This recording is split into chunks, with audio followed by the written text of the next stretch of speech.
Hello, welcome back. It's been a very long time since I've made a sit-down YouTube video and talked to you all. So, hello. If this is the first time that you're seeing me or my video and it's just randomly popped up on your page, my name is Janani. I make mental health, spirituality, and religious videos. I have a presence on Instagram and TikTok primarily. I'm trying to get back on here. I've been making primarily religious content, especially exploring that intersectionality between mental health, spirituality, and religious concepts. I believe that every single person has, a different set of circumstances and can relate to different sorts of coping mechanisms. And I think that as long as we try to find what works for us, we're able to live the way that we're supposed to and live in our purpose. So that is kind of my mission at the moment, is to try to give you as many resources, make Hinduism a lot more accessible. I know there's so much content online, there's so many different conflicting views online, especially if you don't have that root of your parents or elders in your family that can teach you something. It can be really difficult to navigate this whole world. So my goal is to make things a little bit easier and kind of simplify on what you need to know so that you can start living happily and presently and, do your duty. I asked on Instagram if you guys had any questions about the kinds of content that I was posting, and I got a lot of responses, so much so that I was like, I don't think I could make this into little videos on TikTok and Instagram, and I thought let's just put it all into one video as much as possible and answer as many questions as possible. It's been a while since I've made a YouTube video, so I'm not gonna lie, I'm a little bit tongue twisted, so bear with me as we get through this. So the first question is book. I think the question is what books are you reading? I'm not sure, but I decided to keep this in because I get a lot of questions on what books I use to grow my knowledge. This is the first one. This is the Bhagavad Gita book I read during class. It's pretty great. I mean, it has slokams. It breaks down what the translation is. It goes word by word on what those words are, and then it gives you a description on what the slokam is about. So I used this book during Bhagavad Gita class. I think one of the things with Bhagavad Gita is that you do need a teacher. And I understand how difficult that is, but if it's possible for you to manifest a teacher for yourself, I highly recommend it. If you are on the pursuit of knowledge, that knowledge will always come to you. Especially with the Bhagavad Gita, it's so vast, it's so deep. I mean, it takes us a full hour sometimes to go over just 2 slokams. So it's thorough. It's a blueprint of the Bhagavad Gita in general, a blueprint on how we should be living our life here in the Kali Yugam. I mean, if you think about the timing as to when the Bhagavad Gita was given, right? The Kurukshetra happened near the end of the Dwapara Yuga. Arjuna was asking so many questions saying I don't want to fight, I don't want to do this, I can't be killing my family members, I don't want to do this. Krishna is basically telling him what his duty is. And in that way, we can kind of interpret the battle, so the Kurukshetra in general, we can interpret that battle to be internally, right? We have so many moments of indecision, so many moments of inaction. It's very difficult for us in this time period to see what our duty is and what our purpose is and why we're here on this planet. I mean, I don't know about you, but I have a million existential crises a day. And so I understand that, and I relate to the fact that it's very difficult for us to identify the road that we need to go on. And I think the Bhagavad Gita gives us tools and resources to identify how and when and where to take action, and why it's important to take action, and what that action is, right? I'm only on chapter 3, so I can't say that I'm well versed in the Bhagavad Gita by any means. Even the first 3 chapters that I've read, I'm still studying, so it's a journey, and I anticipate to be on this journey for a very long time. The next book that I wanted to talk about is Sundaragandam. Sundaragandam is the story of Hanuman on his voyage to find Sita and inform Ram of where Sita is. And this is typically read during times of obstacle, during times of uncertainty, when you need a little bit of strength. I started reading this, I think, during my senior year of college, right before my senior year of college. So 2019, I want to say. So it's been about 5 years, and I try to read the Sundaragandam at least once a year during Navaratri especially, and then hopefully I try to read it at least once before as well.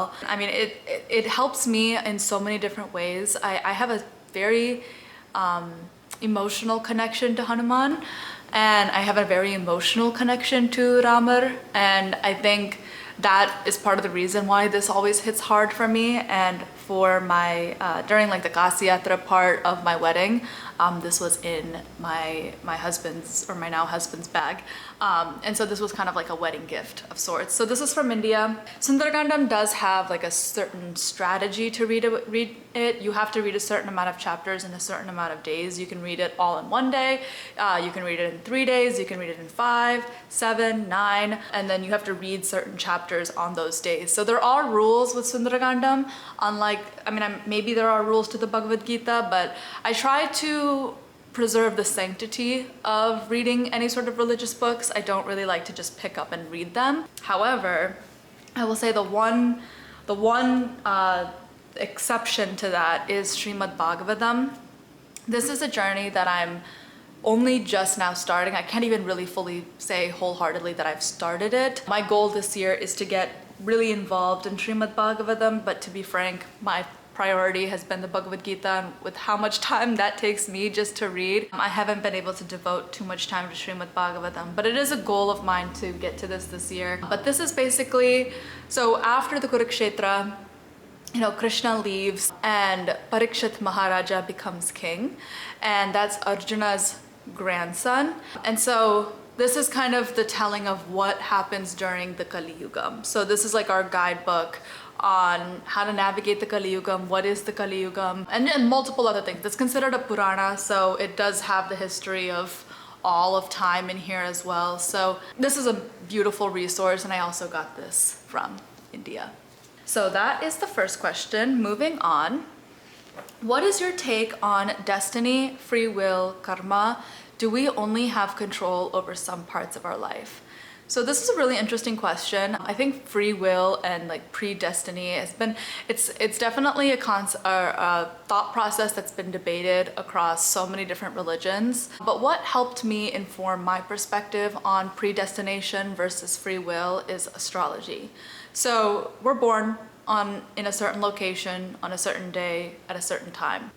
There's constellations and planets in a certain arrangement, and that arrangement helps us understand not only what we need to do in this life, but what we needed to have learned from our past life. So our bhavam and our punyam can be seen in astrology. And so in those ways, I question, I'm like, dang, that sounds like predestination, right? Like a lot of it's like, I'm meant to be born in this family. I'm meant to be born on this day. I was meant to have the nakshatram that I have, the rasi that I have. That was gonna give me the best opportunity to expel my karma in this life. So, you know, like I do think that a lot of it is predestined, but I 100% believe that we have free will fully.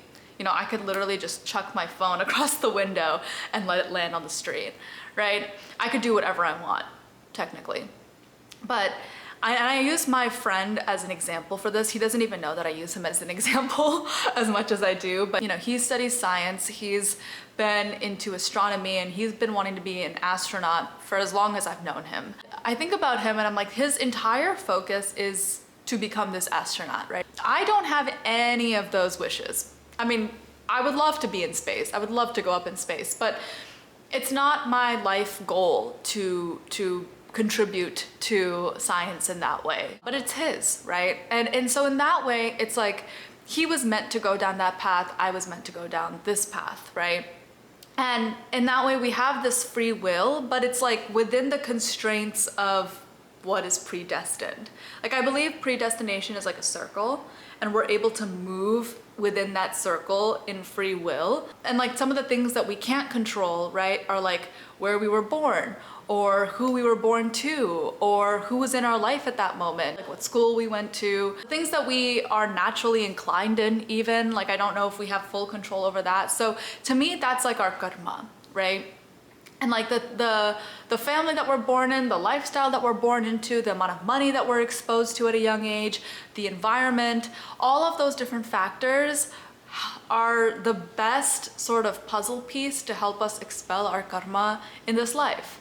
And so the way I look at it is, yeah, there's predestination, yeah, there's free will, and that beautiful combination of concepts allows us, for us in this package, to be able to perform our karma in a way that's going to help us expel it and then return to God.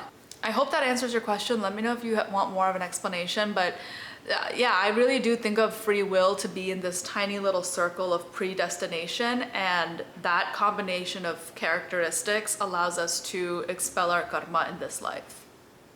All right, we're back. The amount of things that I just went through to get my camera to work, you would not even believe. Okay, so where were we? I grew up in a spiritual family, but I feel disassociated from the idea now. How do I build it back? So, without knowing anything about your situation or why you feel disassociated from it, I know that there are a few reasons as to why someone might feel disconnected. I mean, first of all, the glaring reason, the Kali Yuga, it's not the easiest thing to be spiritual these days, is it? I mean, a lot of times we get shut down for being woo-woo. Like even talking about spirituality is not a very common thing. I mean, I struggle with it with my own friend circle. I mean, it's not the easiest thing to just be that spiritual person and talk about it so much, because I mean, especially if you're passionate about it. I mean, don't even get me started. I feel like it's very difficult in this time and age to be spiritual and religious, just because of how taboo it almost feels. And I think another thing is that, like, depending on how you were raised and how oppressive religion and spirituality was, you know, that could be a contributing factor on why it feels so disconnecting now. But two books that kind of like ignited my spirit back into spirituality are Letting Go by David Hawkins and Healing is the New High. I think find a topic that you find to be really intriguing. For me, it was understanding my emotions, understanding my inner child wounds, just my connection to the universe. I would say I've always been a very religious and spiritual person, but with the people that I was working with in my healing sessions last year, you know, not everybody was subscribed to these belief systems, but these two books have consistently helped a lot of people. Letting Go is about kind of understanding your emotional scale and your vibration, and learning to let go, literally learning to let go of fears, traumas, pain, thought processes, whether they're favorable or unfavorable. It's just kind of maintaining that neutral stance. I wouldn't say that's what this book is about, but that's what I gathered. I'll read the snippet on the back. Letting go describes a simple and effective means by which to let go of the obstacles to enlightenment and become free of negativity. During the many decades of the author's clinical psychiatric practice, the primary aim was to seek the most effective ways to relieve human suffering in all of its many forms. The inner mechanism of surrender was found to be of great practical benefit and is described in this book. I have talked about the concept of letting go so much. There's a video on my profile that's pinned, it's purple, and it's on TikTok. That video is like what he's talking about here in chapter 2. It's literally the feeling of letting go. That bundle of pain that you have wherever in your body, whether it's your chest because of anxiety, your brain, your stomach, your gut, your legs, wherever that pain is consistently present in your body. He teaches you how to let go of that. And he explains what that pain is and why we store trauma and why that's kind of a conscious decision. So this is a really interesting read.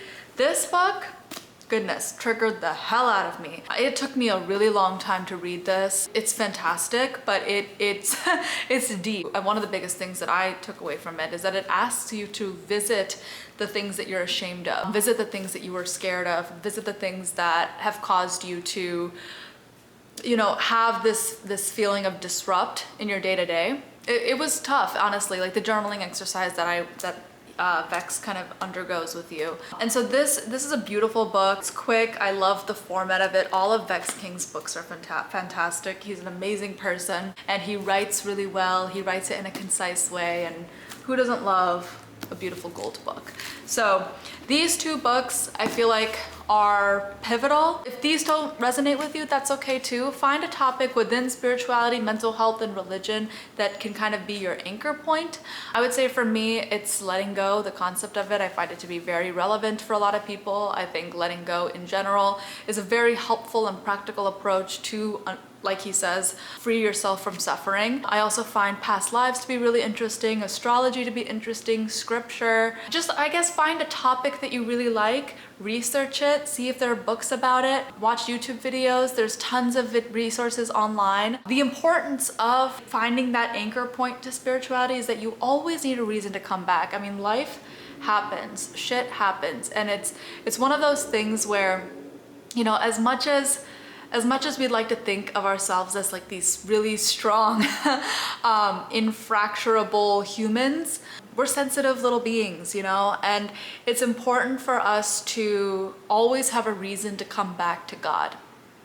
Now, it's not the easiest decision, and it's something that takes constant and consistent effort, but if you have an anchor point, it will always bring you back because it's authentic to you and it's of interest. So I highly encourage everybody, not just the person that reads this, to find that reasoning as to why you're so interested in spirituality and religion, and hold on to that, because as life happens and as shit happens, you'll need that, you know, you'll need it to bring you back. Grief and pain escapes no one. So we have to remember that pain is inevitable, suffering is not. So, all right, next question. Being born in a vegetarian family, do you think eating egg and non-veg for health reasons is correct? Your point of view. Tough question to ask somebody who's never eaten meat in their life. I've been a vegetarian my whole life. I used to eat eggs when I was, you know, really, really young, and I kind of ate a few eggs when I was like after college and everything. There's a lot of research online when it comes to Hinduism and the act of eating meat. And my mom's a medical professional, and in my opinion, there really isn't a reason as to why it helps. I know a lot of people say that, you know, meat gives protein, and so I'm gonna eat chicken. To each is their own. For me, I've never really gone down that pathway, and I prefer being on the road to being as sattvic as possible. It's one of my goals for 2024 to be very sattvic, and part of that is not killing anything in order for our own consumption. It's also better for the environment to not eat meat. And I know that like with working out and protein, there's that question, but there are so many different ways to get protein. I mean, the South Indian cuisine itself is vast when it comes to protein. I think there's a little bit of an overemphasis of protein in the Western culture, but that's just me. All right. How important are religious symbols like Tali, Tirunamam according to you?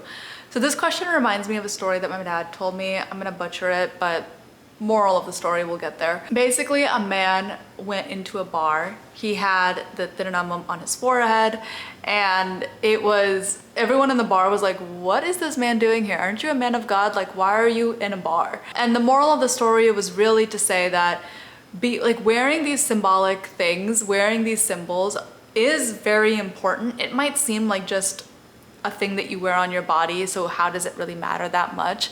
But not only does it stop you from partaking in activities that maybe you don't truly want to do, or that you feel like you're, I don't know, pressured to do, or like just it helps you, stop you from going into spaces that aren't for you. I think that's part of the reason why, like, I mean, why do we wear a wedding ring, right? Like, we want to make sure that everyone knows and that we're married, or we wear it because it's our symbolic gesture of love and that ring is sentimental to us, or whatever the case may be. Everyone has their own reasons as to why they partake in these symbolic gestures, but I think for me, and I resonated with Appa's story because it was like, okay, yeah, it stops you from doing certain things. It stops other people from, and it makes other people question if you're in the right room. And I think that as long as we wear our religion loud and proud, it will constantly remind us to be rooted. You know, like I mentioned in the previous comment, like my goal this year is to be as sattvic as possible. And for that, I have to be surrounded by the things that make me encouraged to be sattvic. I mean, especially I'm 26 years old. just got married, no kids. Obviously, like, I can go out whenever I want, I can do whatever I want. I live with my husband. Like, it's basically like we're a bunch of teenagers living at home. So we literally could do whatever we wanted to do, right? And I think, like, as long as we maintain this sattvic sort of religious perspective, it stops us from doing things that maybe we shouldn't be doing, or at least makes us question the things that maybe we are doing incorrectly, or like bad habits that we have.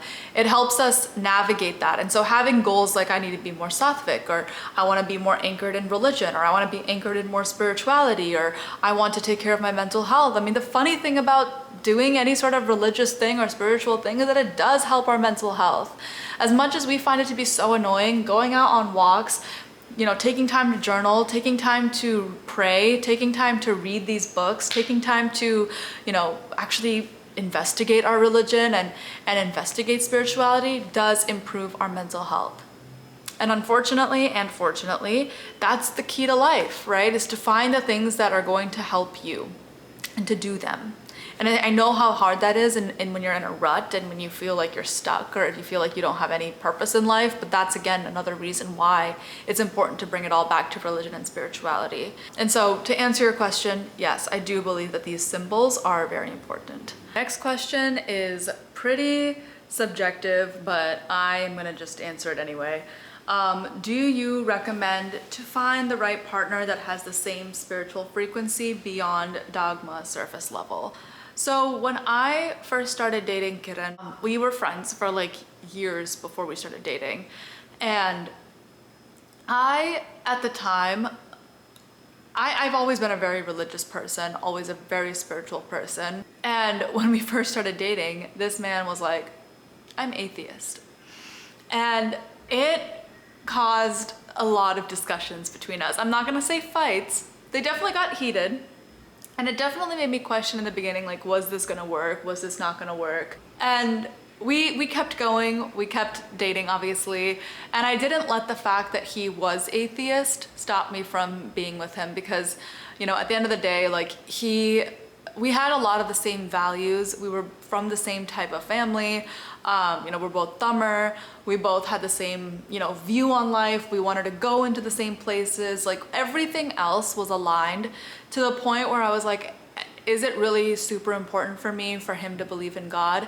And on some days I would be like, yes, it is extremely important for me. I don't know how we're going to continue doing this, because especially when it comes down to having children, what are we going to teach our kids? That is going to be confusing. If there isn't like another person in the household that's carrying these values, like, am I going to be able to uplift like the whole household on my own shoulders by maintaining these religious practices that I like so desperately want to maintain?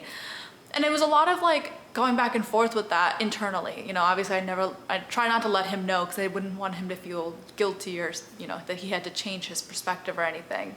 And I never wanted him to change necessarily. It was just more like, I didn't understand why he was atheist. Because obviously if you've been a really religious person your whole life, similarly to how if you've been atheist your whole life, like, you're never gonna understand the other person's perspective until you hear their perspective, right? So in the beginning, I was really nervous, but as time went on, I think we both really understood a lot about each other. And, you know, earlier, I think I want to say last year, he was like, you know what, I do believe in God. And now it's beautiful because we attend Bhagavad Gita classes together. He believes in God now. I have always believed in God, but I think we've gained like a stronger relationship to God because we do that together now, right? And we have these religious discussions. He's very involved in the content that I make. He's very involved in the Indian Standard, and he really believes in everything that we've talked about. So now it's like, it feels very fulfilling that we both have the same perspective. Our relationship was fulfilling before, but, you know, objectively it is nice that we both share that. So I don't know how to answer this question. I mean, is it important? I mean, what's important to you, right? Like, is it important for your children to maintain the same religious values that you uphold? Or what are your religious values, and would you like to pass that on? Like, I guess you really have to ask yourself, like, what is it that I want to pass on? Or even if you don't want to have children, like, what is it that I want to carry in my own life? And do I have a partner that supports that? You know, at the end of the day, it's really important to just find a really good person, and find a person that's going to challenge you and help you improve and encourage you just continuously be a better person and to do your duty and all of that. So as long as you have that, I think that's really important. The religious and spiritual stuff is really up to you. Like, how religious and spiritual are you? And is it important for you to find somebody that's, you know, that has the same values as you? Everyone also, I think that's another thing, is that like when you're choosing a partner for life, you really have to go on what you know in that current moment, right? Like you can't perceive how somebody changes as time goes on. Like if you told me like 4 years ago, like, oh yeah, me and you and your husband, you and Kiran or your boyfriend, you guys are gonna be attending Bhagavad Gita classes together, I'd be like, no chance. Like he doesn't even believe in that. So people change, life makes people change, and for the better or for worse, you know, like so it's really about like, do I like this person and can I do life with them forever? And I think that that should be your primary indication on who you choose. But religion and spirituality, I think that that's solely up to that person. All right, next question. Okay, does the moon affect our energies in a negative way? If so, how do you navigate that? So I think the moon affects our energy. Yes, I have felt like it's funny. I'm one of those people that will like look up if there's a full moon, look up if there's a new moon. I'll do a little ritual, and it's very Western spirituality focused, which is like fine for me because it's like fun. I think it's hard to say if it's negative or positive. I think that the moon, I think all planets affect our energy, period. I think it depends on what time period is happening in your life, you know, what dasa is happening in your life, like what's going on with you, what moon do you have, like where is your moon, where are the rest of your planets. I think all of that, you know, plays a role. Negative and positive, I try not to think of things like that. I mean, I don't really think of things like that in the spiritual and religious context. Like everything is there to help you, right? Like any sort of like negative emotions or you know, any sort of painful emotions that emerge as a result of a moon's transit could be just something that you need to let go of, something that you need to overcome, something that you need to look at. So if you're getting triggers about certain things, or if you're experiencing pain because of a certain transit, or you're experiencing pain just in general, I think that that's a great opportunity for you to look at your triggers and to look at, you know, like what's causing that pain to emerge. But I wouldn't say it's negative. I would say that it's enlightening and illuminating on what it is that you need to figure out more. For me, like this past full moon, or was it a new moon? I think it was a new moon. This past new moon was crazy. It was like during, I think it was literally the day before the Lunar New Year, the Chinese New Year, February 9th, I want to say. That new moon was really, really cleansing for me. During that, you know, that weekend, I felt like all of my triggers, or all of the things that I wanted to purge out of my life, just became really evident. There were so many synchronicities, there were so many little coincidences that happened, and it was like, hey, Janani, you need to work on this, this, this, this, and this. And I felt like, and Kiran kind of felt the same way, where he felt like all of like his triggers and all the things that he wanted to purge were also coming to light. So it happens. I do think that I do find it to be fun to partake in these things. I think it's fun to do a little new moon ritual. I think it's fun to do a full moon ritual. Just different ways to pray to Bhagavan. And I think like, as long as you're having fun with it and you find it to be consistent and you find it to be applicable and you're able to take lessons out of it, no harm in doing it, right? How is religion and spirituality related?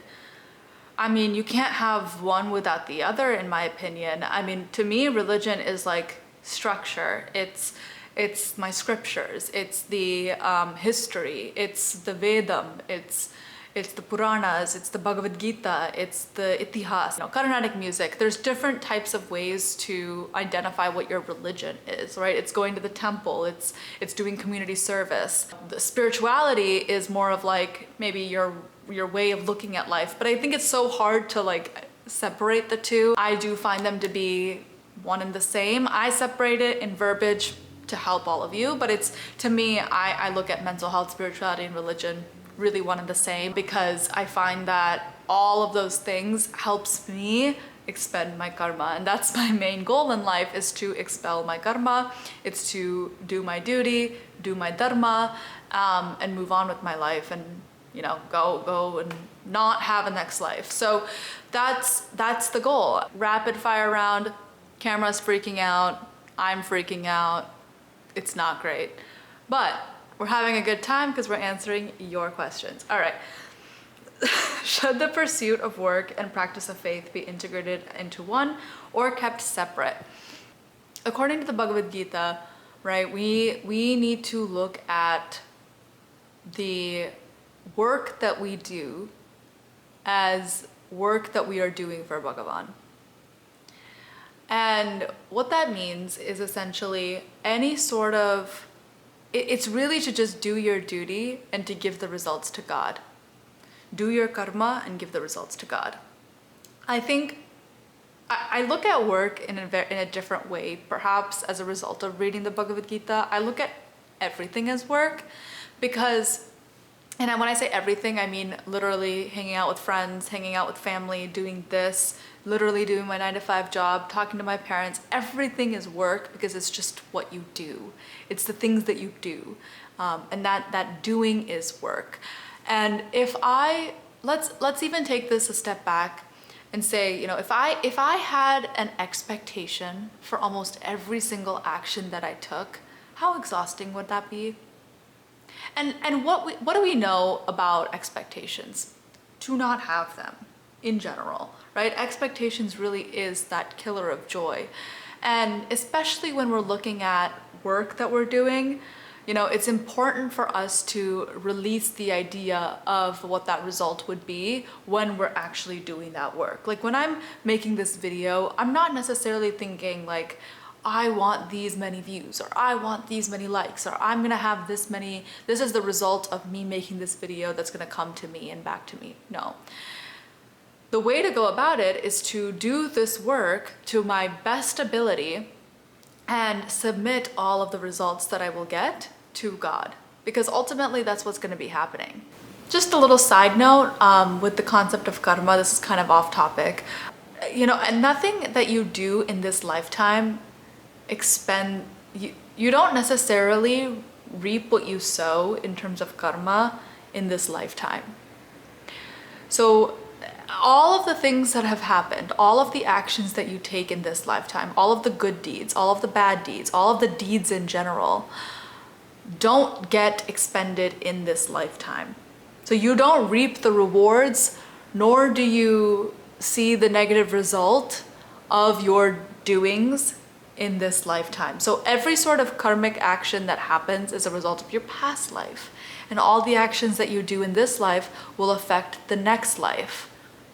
So that can kind of make us understand that we can't really perceive what our actions are doing. Yeah, like on a micro scale, if I post a video and it gets these many views and I get this brand deal because of it, sure. Or like if I do this thing on this PowerPoint really well and I present it really well and my boss says good job and then he says like maybe I get promoted. At the end of the day, like even in that, we shouldn't be expecting to get promoted just because we do a presentation well. Just like how we shouldn't be expecting to blow up on TikTok just because you've uploaded a few videos.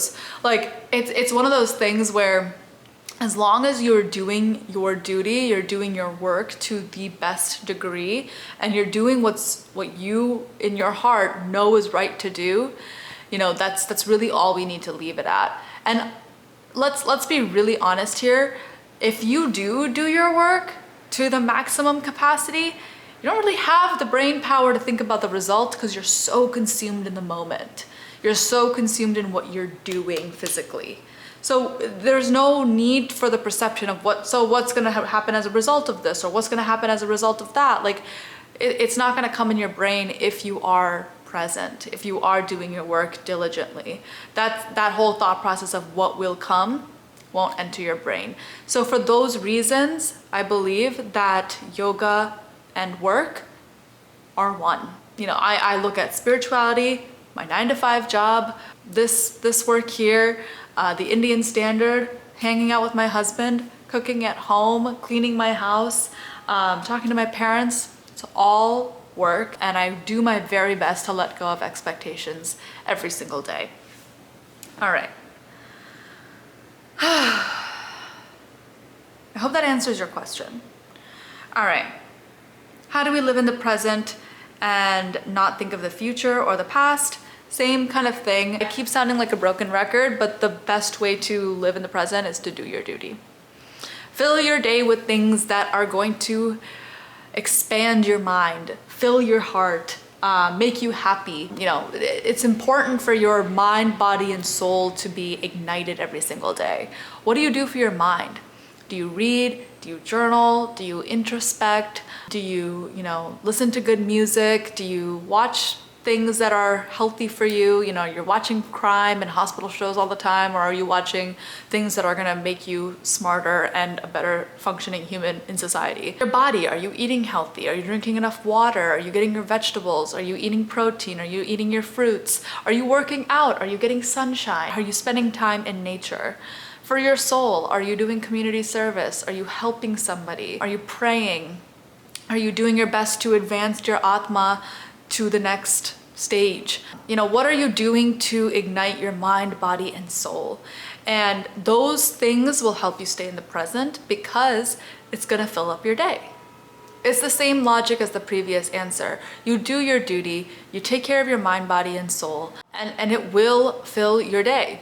It's a lot of work to do all those things. I think about like my day. It's like I wake up at 6:30 and then my husband leaves for work. I take care of the kitchen and then I log in for work. And then, I tend to questions. I handle my 9 to 5. I make lunch, I make dinner. I try to clean the house. I pursue the Indian standard. I make these videos. In between, I'm FaceTiming my family. I'm studying the Bhagavad Gita, astrology. I work out. It's freaking exhausting.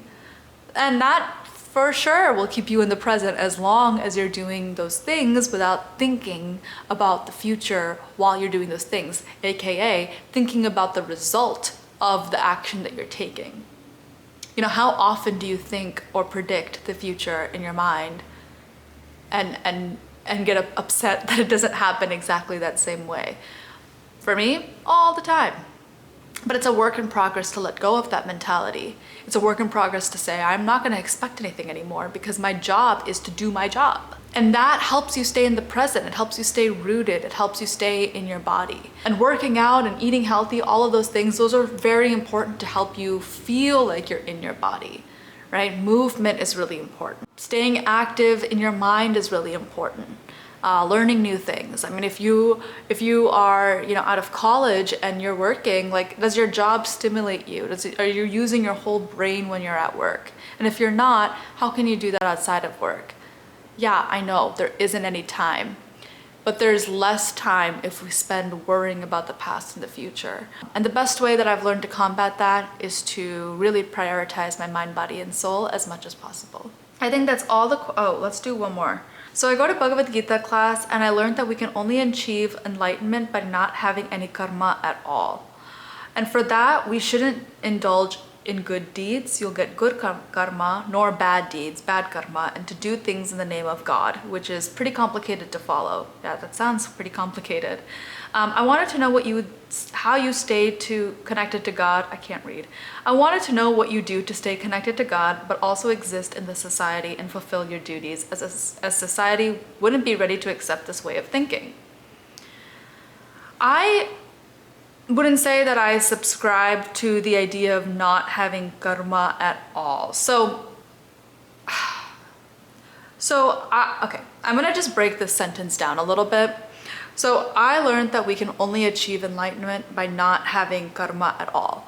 So even the desire of achieving enlightenment is still a desire. Even the desire of achieving moksham is still a desire. There will come a point, and I know, like, I'm speaking literally in a concept of teaching. Like, I'm not saying that I fully 100% follow this philosophy because it's very challenging to do so. But obviously, like, I want this life to be my last life. I would like my soul to return to God because my soul belongs to God. And that's the entire premise of the Bhagavad Gita, right? Is to not mourn the dead. So Arjuna's whole plight was that he was like, I'm afraid that I'm gonna win. I think I'm gonna win. And I don't wanna fight my family and then win and become the king. And Krishna says, listen, man, like you are a Kshatriya. Your job is to fight. This is your duty. Krishna really strongly suggests to not partake in inaction. It's always better to do action. And that's what karma yogam is, right? Karma yogam is to do the work, right? We as human beings, our bodies and our minds are not ready for jnana yogam, where we can sit underneath the tree and ignore all of life's responsibilities, like being with our family or taking care of people or doing the work that we're supposed to do. Like, we as human beings, we are built to work. We are built to think. And shutting that off completely and saying I'm going to meditate for the rest of my life is not the way to use this vessel.